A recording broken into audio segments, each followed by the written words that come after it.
Hello my dear students, एक बार फिर से स्वागत है आप सभी का अपना इस यूट्यूब चैनल शिक्षा संकल्प में। प्यारे बच्चों, आज के वीडियो में हम आप सभी को पृष्ठीय क्षेत्रफल और आयतन से संबंधित कुछ महत्वपूर्ण सूत्र बताने वाले हैं। ठीक है, जो कि आपके परीक्षा की दृष्टि से बहुत ही काफ़ी अत्यंत महत्वपूर्ण है। ठीक है, तो चलिए देखिए पृष्ठीय क्षेत्रफल और आयतन का। तो सबसे पहले हम बात कर लेते हैं किसका? घन का। ठीक है, तो सबसे पहले एक घन बना लेते हैं। आप लोग भी कॉपी में एक घन बना लीजिए।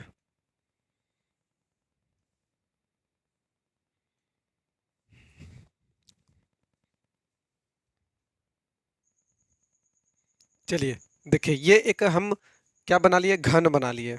ठीक है, ये क्या है? ये घन है। ठीक है ना? तो घन में लंबाई, चौड़ाई, ऊंचाई। देखिए घन में क्या होता है? भुजा होता है। ठीक है, घन में क्या होता है? भुजा होता है। तो ये क्या हो गया? ये भुजा। ये क्या है? ये भुजा। ठीक है, भुजा। ठीक, तो देखिए सबसे पहला जो फॉर्मूला है घन में, सबसे पहला जो सूत्र है घन में, क्या होता है? घन का क्षेत्रफल।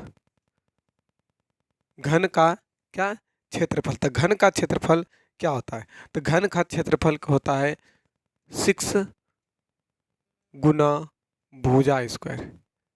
क्या होता है? 6 गुना भुजा स्क्वायर। ये घन का सूत्र होता है। या इसको ऐसे भी लिख सकते हैं, भुजा को ए दर्शा देते हैं। ठीक है, तो ये भी लिख सकते हैं 6a का स्क्वायर। ठीक है, आप इस तरह से भी लिख सकते हैं। ये घन का हो गया। अब बात कर लेते हैं घन का, घन का विकर्ण। ठीक है, घन का विकर्ण। तो बताइए घन का विकर्ण क्या होता है? तो घन का विकर्ण भुजा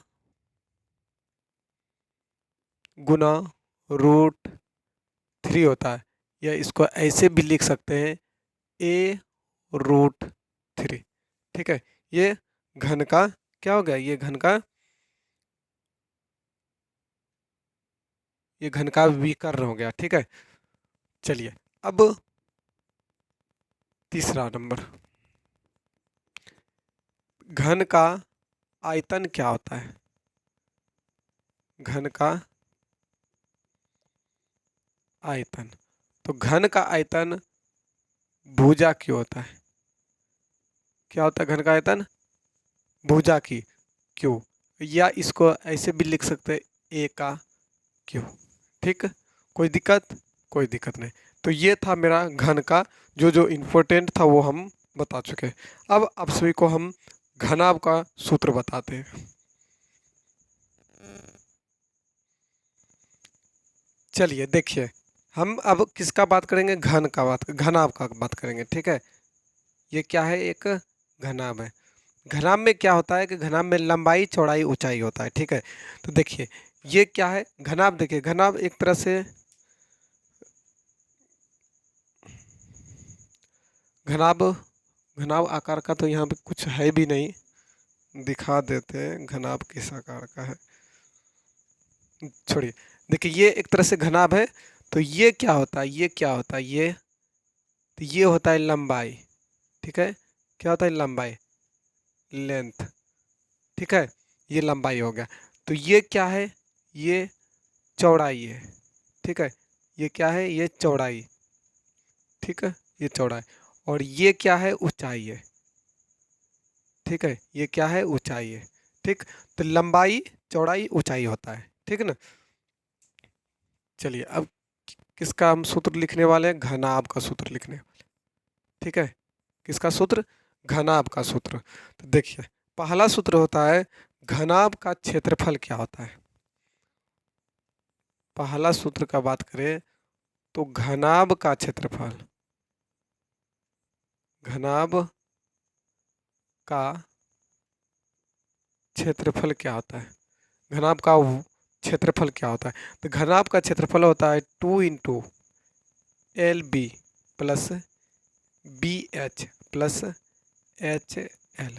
ठीक है, तो ये सूत्र होता है। घनाभ का क्षेत्रफल क्या होता है? 2 × LB plus BH plus HL, यानी लंबाई गुना चौड़ाई प्लस चौड़ाई गुना ऊंचाई प्लस ऊंचाई गुना लंबाई, ये फॉर्मूला होता है।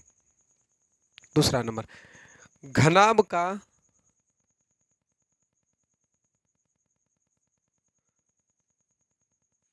आयतन क्या होता है? घनाभ का आयतन। तो घनाभ का आयतन होता है, क्या होता है? लंबाई L गुने B गुने H, या इसको ऐसे भी लिख सकते हैं LBH, यानी लंबाई गुने चौड़ाई गुने ऊंचाई। ये घनाभ का क्या होता है? फॉर्मूला होता है। ठीक है, चलिए तीसरा फॉर्मूला होता है घनाभ का विकर्ण। निकालने के लिए एग्जाम में आता है कि घनाभ का विकर्ण, घनाभ का विकर्ण। तो घनाभ का विकर्ण क्या होता है? तो घनाभ का विकर्ण होता है √100 L का स्क्वायर प्लस B का स्क्वायर प्लस H का स्क्वायर, यानी कि लंबाई का स्क्वायर प्लस चौड़ाई का स्क्वायर प्लस ऊंचाई का स्क्वायर। तो ये फॉर्मूला होता है घनाभ में। ठीक है, आप लोग नोट डाउन कर लीजिए।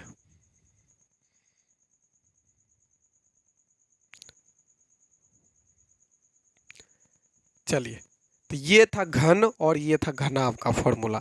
ठीक है, तो अब देखिए जो जो इम्पोर्टेंट फॉर्मूला है, ठीक है, परीक्षा की दृष्टि से जो जो भी इम्पोर्टेंट फॉर्मूला है वही सब हम लिख रहे हैं। ठीक है, चलिए ये घन हो गया, घनाभ हो गया। अब हम लोग बेलन की ओर चलते हैं। ठीक है, चलिए अब हम लोग क्या सीखने वाले हैं? अब हम लोग सीखने वाले हैं बेलन सीखने वाले हैं। ठीक है, तो बेलन देखिए, बेलन में क्या होता है सॉरी एक मिनट। बेलन में क्या होता है कि बेलन में त्रिज्या होता है। ठीक है, बेलन में क्या होता है? ये त्रिज्या होता है। ठीक है, और क्या होता है बेलन में? बेलन में ऊंचाई होता है। बेलन में त्रिज्या और ऊंचाई होता है। ठीक है, देखिए तो सबसे पहला पहला फॉर्मूला होता है कि बेलन का वक्र पृष्ठ क्षेत्रफल, बेलन का वक्र पृष्ठ क्षेत्रफल, बेलन का वक्र पृष्ठ क्षेत्रफल। तो बेलन का वक्र पृष्ठ क्षेत्रफल क्या होता है? तो बेलन का वक्र पृष्ठ क्षेत्रफल 2πr/h। ठीक है, तो ये बेलन का वक्र पृष्ठ क्षेत्रफल क्या होता है? 2πr/h होता है। ठीक है, दूसरा जो फॉर्मूला होता है बेलन का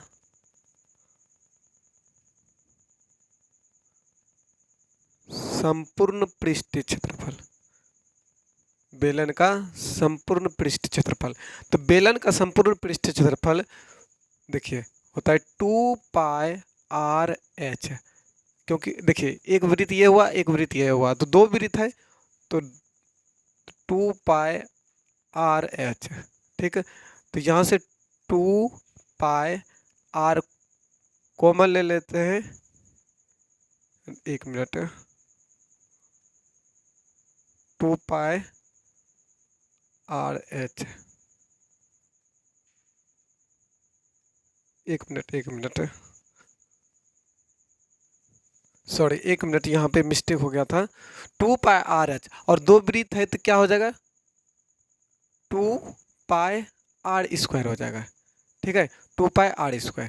तो अब देखिए दोनों के बीच में क्या कॉमन है? तो 2 कॉमन है, 2πr कॉमन ले लेते हैं, तो बचा क्या? h plus r। तो अगर हम लोग से पूछे कि बेलन का संपूर्ण पृष्ठ क्षेत्रफल क्या होता है? 2πr × h + r होता है। ठीक है, 2πr × h + r होता है। अब तीसरा फॉर्मूला, तीसरा फॉर्मूला क्या होता है? अब तीसरा फॉर्मूला होता है बेलन का आयतन, जो कि बहुत ही महत्वपूर्ण है। ठीक है, कभी कभी तो फॉर्मूला ही पूछ देता है एग्जाम में। बेलन का आयतन, बताइए बेलन का आयतन क्या होता है? तो बेलन का आयतन होता है पाई आर स्क्वायर एच। ये बेलन का क्या होता है? आयतन होता है, पाई आर स्क्वायर एच। ठीक है, चलिए ये बेलन में अब सीख लिए। अब हम लोग चलते हैं किसका? शंकु। ठीक है, अब हम लोग शंकु में चलते हैं। देखिए शंकु में भी क्या होता है कि त्रिज्या होता है। ठीक है, ये हो गया त्रिज्या और ये हो गया ऊंचाई। ठीक है, ये त्रिज्या हो गया और ये ऊंचाई हो गया। और ये जो होता है, ये जो देख रहे हैं, ये जो देख रहे हैं, ठीक है, ये जो देख रहे हैं, ये क्या होता है? तिर्यक ऊंचाई होता है। क्या होता है?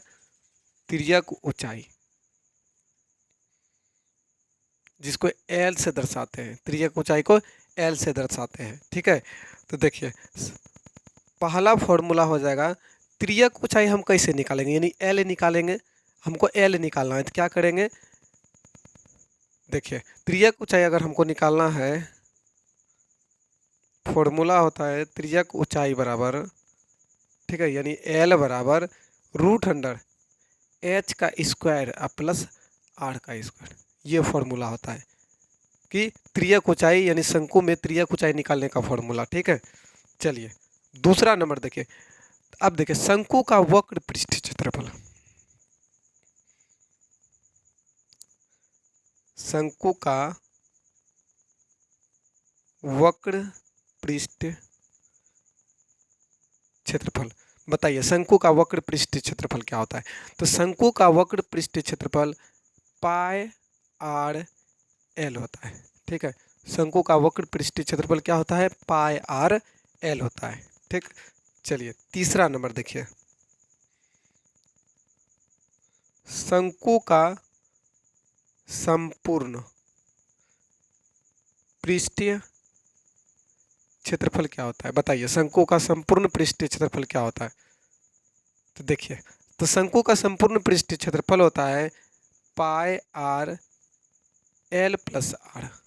ठीक है, पाई आर एल प्लस आर होता है। ठीक, चलिए चौथा नंबर शंकु का आयतन, शंकु का आयतन। तो शंकु का आयतन क्या होता है? 1/3 पाई आर स्क्वायर एच। ठीक है, ये होता है किसका फॉर्मूला? ये शंकु का आयतन होता है। ठीक है, तो ये था बेलन और ये था शंकु। आप सभी को बेलन और शंकु का ये फॉर्मूला होता है। आप लोग कॉपी में नोट करके याद कर लीजिए, क्योंकि एग्ज़ाम में कभी कभी फॉर्मूला ही पूछ देता है। ठीक है, और अगर वो पृष्ठीय क्षेत्रफल आयतन का अगर जो क्वेश्चन आ रहा है, अगर जो आप सभी को फॉर्मूला नहीं पता है, ठीक है, फॉर्मूला नहीं पता है तो क्वेश्चन नहीं बनेगा। ठीक है, चलिए यहाँ तक उतार लीजिए। चलिए अब हम जान लेते हैं गोला और अर्धगोला के बारे में। ठीक है, किसके किसके बारे में? गोला ये है और ये अर्धगोला। सबसे पहले गोला के बारे में जानते हैं।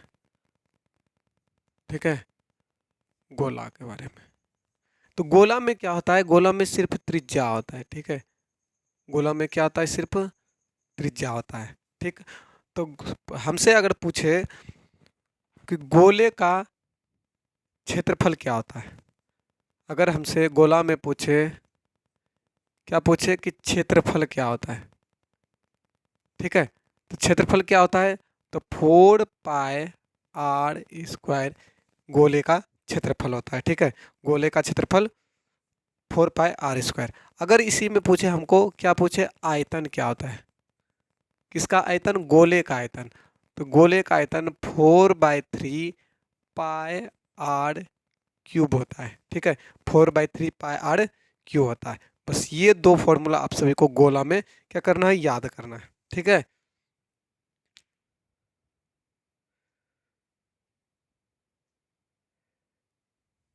चलिए अब क्या सीखना है हमको? अर्धगोला सीखना है। ठीक है, अर्धगोला सीखना है। तो ये त्रिज्या हो गया। ठीक है, ये क्या हो गया? त्रिज्या हो गया। चलिए अब अर्धगोले के बारे में जान लेते हैं। तो अर्धगोला का ये क्या होता है कि ये त्रिज्या होता है, इधर भी क्या होगा, त्रिज्या होगा। ठीक है, तो देखिए, तो ये इसका नाम क्या है, अर्धगोला। अर्धगोला एग्जाम में भी क्वेश्चन आता है इस पर। ठीक है, तो अर्धगोला, तो अब सबसे पहले अर्धगोला का वक्र पृष्ठ क्षेत्रफल क्या होता है। ठीक है, वक्र पृष्ठ क्षेत्रफल, वक्र पृष्ठ क्षेत्रफल किसका वक्र पृष्ठ क्षेत्रफल, अर्धगोला का वक्र पृष्ठ क्षेत्रफल। तो अर्धगोला का वक्र पृष्ठ क्षेत्रफल होता है 2πr²। अर्धगोला का वक्र पृष्ठ क्षेत्रफल 2πr²। ठीक है, दूसरा नंबर बात करें कि अर्धगोले का संपूर्ण पृष्ठ क्षेत्रफल। ठीक है, संपूर्ण पृष्ठ क्षेत्रफल किसका, संपूर्ण पृष्ठ क्षेत्रफल अर्धगोला का। तो अर्धगोला का संपूर्ण पृष्ठ क्षेत्रफल 3πr² होता है। ठीक है, 3πr² होता है। तीसरा बात करें, अर्धगोला का आयतन क्या होता है। ठीक है, अर्धगोला का आयतन क्या होता है, बताइए। अर्धगोला का आयतन क्या होता है, तो अर्धगोला का आयतन होता है 2/3πr²। ठीक है, तो ये था